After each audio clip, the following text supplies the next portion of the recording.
بسم اللہ الرحمن الرحیم۔ السلام علیکم، میں ہوں چاچا موسم۔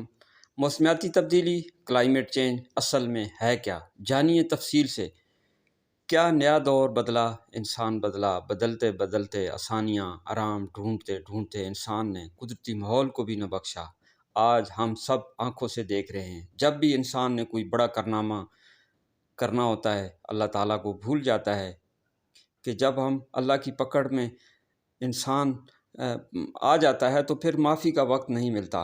آپ کا ایمان یقین پورا ہونا چاہیے۔ آج دیکھیں بلوچستان میں تباہی، ہر طرف تباہی تباہی ہے، انسان تو کیا جانور، اور پھر ہماری سڑکیں، کروڑوں کی گاڑیاں ہماری پانی میں ڈوب گئیں۔ سندھ میں 70% حصہ آنکھوں سے میں نے دیکھا۔ سندھ کو ڈوبتے ایسے دیکھا جیسے سمندر ٹوٹ پڑا ہے۔ کیا وہ ہمارے بھائی پاکستانی مسلمان بھائی چیخ چیخ کر مدد مانگ رہے ہیں، مگر اللہ بے نیاز ہے، انسان کچھ نہیں کر سکتا، بڑی طاقت والا ہے۔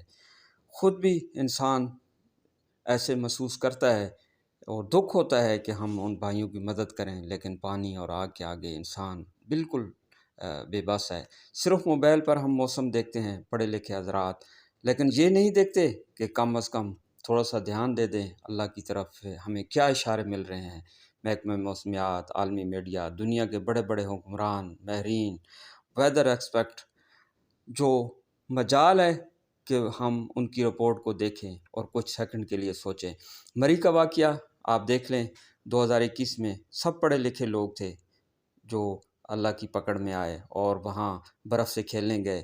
ہزاروں گاڑیاں برفانی طوفان میں دب گئیں اور پوری کی پوری فیملیاں جان سے گئیں۔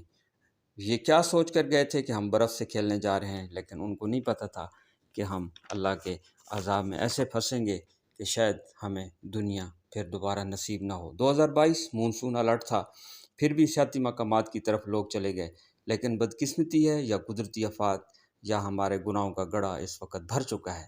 سب سے بڑا مسئلہ اس وقت جو ہے وہ فضائی آلودگی ہے۔ کنٹرول کرنے کے لیے درخت بہت ضروری ہیں، وہ ہم کاٹے اور بیچے جا رہے ہیں۔ ایک کار جو 26,000 میل چلتی ہے، اس بات کو ذرا آپ غور سے سنیں کہ اس کاربن کو جذب کرنے کے لیے 1 ایکڑ رقبے پر کھڑے درخت جو ہے وہ ضروری ہیں، لیکن سالانہ ماحول سے اتنی ہی کاربن ڈائی آکسائڈ جو ہے وہ جذب کرتے ہیں درخت، لیکن درخت انسان کی زندگی کو بچاتے ہیں، گرمیوں میں سایہ، اور پھر یہ چھت فراہم کرتے ہیں۔ پاکستان بہت خوبصورت ملک ہے، ایشیا کا وہ خوش قسمت ترین ملک ہے جسے قدرت نے حسین وادیوں، اونچے کوثاروں، سمندر، بندرگاہوں، ریگستانوں اور وسیع و عریض میدانی خطوں سے نوازا ہے، لیکن پھر بھی ہم ماحولیاتی آلودگی کا شکار ہیں۔ بدقسمتی ہے یا ہماری یہ غلطیاں ہیں؟ دنیا کے ممالک سوچ و بچار میں لگے ہیں کہ کیسے ہم نے موسمیاتی تبدیلی سے بچنا ہے، لیکن مجال ہے کہ ہم نے آج تک سوچا ہو۔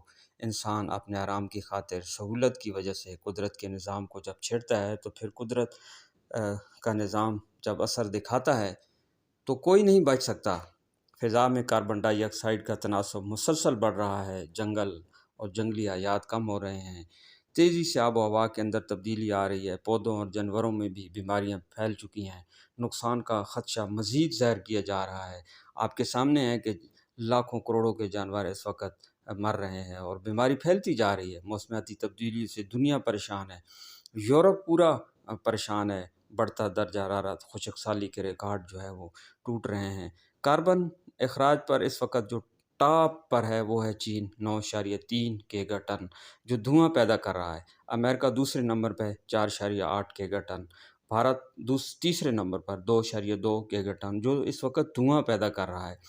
کام، خوراک اور سفر بارے انسان اپنی عادتیں نہ بدلا تو پھر آپ دیکھیں کہ ہمارا آگے آنے والے وقت میں کیا حشر ہوگا۔ شجرکاری اور فصل اگانے کی اہمیت کا اندازہ آپ اس بات سے لگائیں کہ ہمارے پیارے نبی کریم صلی اللہ علیہ وسلم نے زمین خالی رکھنے سے منع فرمایا، اور وہ لوگ جن کے پاس زمین تو تھی مگر کاشت نہیں کرتے تھے، آپ صلی اللہ علیہ وسلم نے فرمایا تھا کہ وہ لوگ خود زمین کاشت نہیں کر سکتے تو کسی اور کو دے دیں تاکہ زمین خالی نہ ہو۔ خیبر کا واقعہ ہمارے سامنے آیا کہ خیبر کا علاقہ بڑا زرخیز تھا، کچھ قبائل آباد تھے، زمین کی زرخیزی سے بڑے پیمانے پر شجرکاری کر رکھی تھی۔ جب خیبر کا علاقہ فتح ہوا تو وہ تمام باغات نبی کریم صلی اللہ علیہ وسلم کے اختیار میں آ گئے اور سب کچھ ختم کر سکتے تھے، مگر آپ نے برقرار رکھا۔ کچھ یہودیوں کی ڈیوٹی لگائی کہ اس کی دیکھ بھال کریں، پانی لگائیں تاکہ یہ ضائع نہ ہو۔ آپ صلی اللہ علیہ وسلم نے فرمایا کہ کبھی بھی درخت نہ کاٹو، جب بھی برا وقت آئے گا، قحط سالی آئے گی، آپ کے جانوروں کے مرنے کا یہ سبب بنیں گے، درخت جانوروں کو بھی بچائیں گے۔